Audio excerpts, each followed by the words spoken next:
Bonjour et merci. Donc je fais cette topo à la place de Pierre-Yves Pira qui a récemment rejoint l'équipe de Tours et qui m'a redonné la chance de vous parler de cette expérience avec la réalité virtuelle dans la planification des fermetures de CIA sinus venosus, qu'elle soit par chirurgie, par cathétérisme.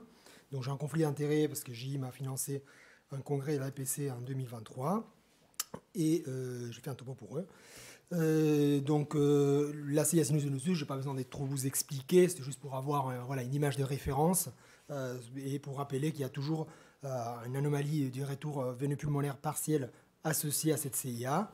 Qu'on voit là en vue chirurgicale avec les veines pulmonaires qui arrivent du côté droit et au ras de la CIA, ce qui va difficulter la prise en charge.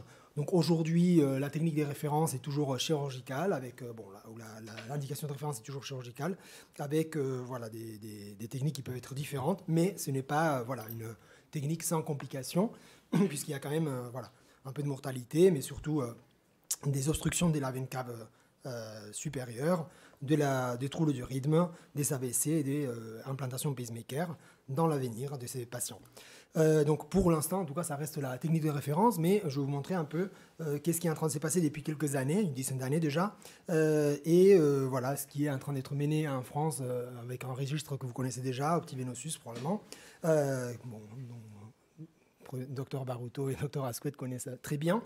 Donc c'est surtout cette sélection de patients qui reste encore un peu de challenge pour choisir les bons patients candidats et ne pas avoir des complications sur ce type de techniques. Alors, cet article en 2020 nous disait qu'il n'y avait pas besoin d'une imagerie avancée, parce que, de toute façon, il n'y avait pas beaucoup de complications si on choisissait les patients qui n'avaient pas des veines pulmonaires qui remontaient très haut. Mais en fait, quand on regarde, je ne sais pas comment ils sont arrivés à cette conclusion, parce que sur une vingtaine de patients, il y a quand même 3 migrations de stent pendant la procédure. Donc c'est quand même pour moi un taux de complications non négligeable, et surtout un taux de complications grave, avec 2 reprises chirurgicales urgentes pour rattraper ces stents. Donc c'est ce qui a motivé l'ouverture des études comme Optivenosus pour savoir quelles sont les techniques idéales et les patients idéaux pour ce type de procédures. Donc nous on a voulu tester la réalité virtuelle pour ces patients. Et on a sélectionné des patients avec sinus venosus de façon rétrospective, mais on était aveugle à la décision qui avait été prise pour ces patients. Il y avait 2 patients qui appartenaient à l'étude Optivenosus d'ailleurs. On a utilisé DICOM2Print, qui est un logiciel commercialisé par 3D Systems, et qui nous permet comme ça de segmenter, de créer un volume à partir des données du scanner de l'IRM. Voilà, ça va nous donner des images un peu comme ça, et puis on les a transmises à des lunettes de réalité virtuelle, HTC ou Steam. Voilà, ce qui va nous donner des images dans ces styles-là. Donc vous avez, juste pour un exemple, à gauche, double système cave.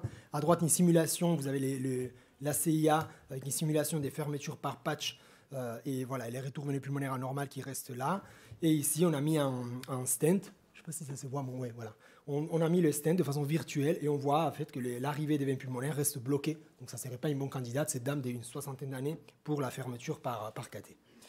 Donc finalement, on a fait une petite étude avec 7 patients, dont quelques-uns qui appartenaient au Optivenosus, et la moyenne d'âge était 50, avec 5 adultes, 2 enfants. Et ça nous a permis quand même d'avoir une bonne compréhension de l'anatomie des CIA sinus venosus pour tous les patients.